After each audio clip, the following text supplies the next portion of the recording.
ইনসিডেন্টটা হয়েছে, যেখানে বেসিক্যালি সে অন্য আরেকটা মেয়ে নিয়েছিল, যেটাকে আমরা ওয়ান নাইট স্ট্যান্ড বলি। এরকম ঘটনা অহরহ হলেও তো এরকম ঘটনা হওয়ার বাচ্চা হওয়ার আগ মুহূর্তে তো বিয়ে করে ফেলে। তো আমি ওটাই তো মনে করি মৃত্যুর হুমকি টাইপের কোনো সিচুয়েশন আমার লাইফে ক্রিয়েট হবে। ফ্যামিলি যখন জানতে পারলো তো তারাও চাচ্ছে যে সেটেলমেন্টে আসুক। এছাড়া কেউ একজন বলছিলেন যে আমি মামলা করব কিনা, আমার মনে হয় না, কারণ হচ্ছে আমি তো যুদ্ধ করতে নামিনি, আই ওয়ান্ট জাস্টিস। আর তারা যেহেতু অলরেডি আমার সাথে কথা বলছে and I am waiting for their response যে কি হয়। সমঝোতা বলতে কি কি ইন্ডিকেট করেছে দেখেন, আমি তো টাকা পয়সা বা অন্য কিছু ওইটা চাই না, তাইলে তো ওইটা সেকেন্ডে হয়ে যেত না। এরকম কোনো অ্যাসেট আমাকে দেওয়া হয়নি। এরকম কোনো অ্যাসেট আপনারা চাইলে তার সাথেও যোগাযোগ করে দেখতে পারেন। এরকম কোনো অ্যাসেট আমি তার কাছ থেকে এখন পর্যন্ত দাবি করিও নি, সামনে করবোও না। করলে অনেক আগেই করতে পারতাম।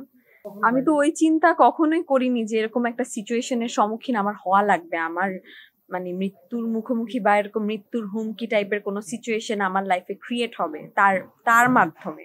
বুঝতে পারা না পারার তো কিছু নাই। আমি তো জানি যে এটা কার ফ্যামিলি বা কার ফ্যামিলি না, কিন্তু আমার মাথায় তো ওই জিনিসটা 24/7 তো একটা মেয়ের মাথায় জিনিসটা কাজ করবে না।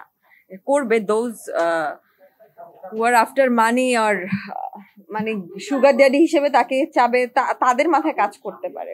আমার ফ্যামিলি তো এতদিন জানতো না আমি 2 মাস ধরে, কজ আমি আমার ফ্যামিলিকে ভালোই ভয় পাই, মানে 2 মাস ধরে ইয়ে করে রাখছিলাম। ফ্যামিলি যখন জানতে পারলো তো তারাও চাচ্ছে যে সেটেলমেন্টে আসুক। এছাড়া মানে তারা বলতে গেলে আমার সাথে এক প্রকার রাগ করেই আছে।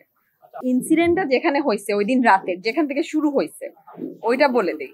এটা হচ্ছে আই ব্লক জাপান স্ট্রিটের জেবিএস টাওয়ারে লিফটেড 13 ওইখানে ইনসিডেন্টটা হয়েছে, যেখানে বেসিক্যালি সে অন্য আরেকটা মেয়ে নিয়েছিল, যেটাকে আমরা ওয়ান নাইট স্ট্যান্ড বলি।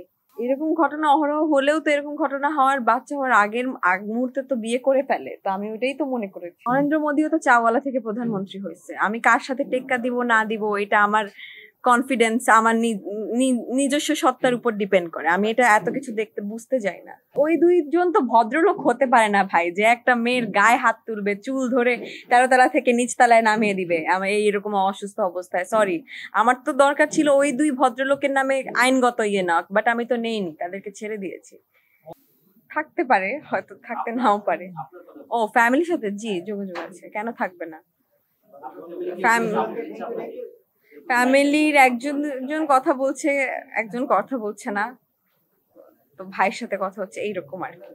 অবশ্যই সবাই কেউ এরকম ভাবে সাপোর্ট দিচ্ছে না। Not really. আমার ফ্রেন্ড সার্কেল, আমার কাছের মানুষজন, আপনারা